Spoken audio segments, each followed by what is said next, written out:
गंगा किनारे मथुरा की गलियों में रहती थी दुर्गा। उसके नाम में तो शक्ति छिपी थी, मगर जिंदगी ने उसकी रीढ़ पत्थर की कर दी थी। बचपन में ही हादसे में माता पिता को खोने का गम उसकी आंखों में जम गया था। फिर एक अनचाहा विवाह, अत्याचारी पति, हर रोज का अपमान उसके चेहरे पर मुस्कुराहट को मिटा कर गए थे। वो मूर्तिकार परिवार से आती थी। बचपन में मिट्टी से भगवान गढ़ती थी, हाथों में जादू था, आंखों में सपने थे। लेकिन अब वो पत्थर के समान निर्जीव थी, सिर्फ सांस लेती थी, जिंदगी जीती नहीं थी। एक शाम जब वो गंगा घाट पर बैठी थी, एक साधु आए। उनकी पवित्र आभा और गहरी आवाज दुर्गा को खींच लाई। उन्होंने उसकी कहानी सुनी, उसकी आंखों में दबी आग देखी। फिर बोले, बेटी, तेरे हाथों में वही जादू है, सिर्फ जगाना है।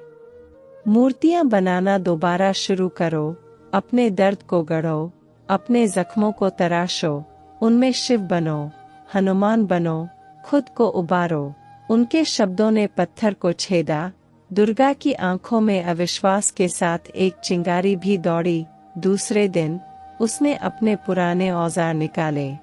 पहला स्पर्श मिट्टी से हुआ, तभी सारी यादें, सारा दर्द उफन आया।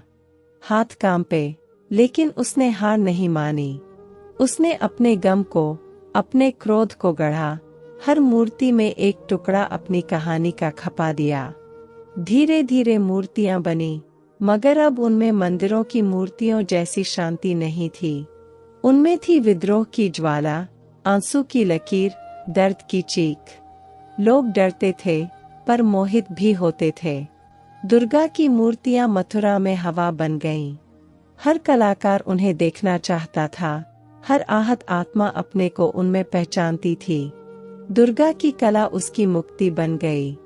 वो अब दर्द को छिपाती नहीं थी, उसे कला में बदलती थी।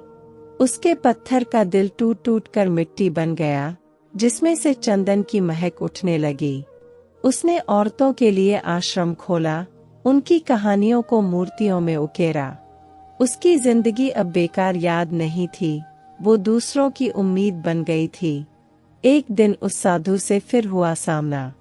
उसने बगैर कुछ कहे दुर्गा की आंखों में चमक देख ली। दुर्गा ने सिर्फ मुस्कुराकर उनका अभिनंदन किया। अब उसकी मुस्कुराहट में दर्द नहीं था, संघर्ष था, विजय थी। उस दिन वो न सिर्फ मूर्तिकार थी, बल्कि अपने जीवन की शिल्पकार बन चुकी थी। दुर्गा की कहानी बताती है कि जिंदगी की चोटें हमें तोड़ सकती हैं, पर हमें बिखरने नहीं देनी चाहिए।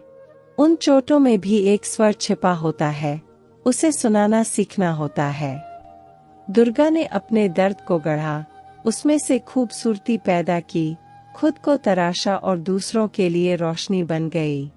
वो यह बताती है कि बिखरे पत्थर भी मिलकर मंदिर बन सकते हैं, बशर्ते उनमें चंदन की महक हो।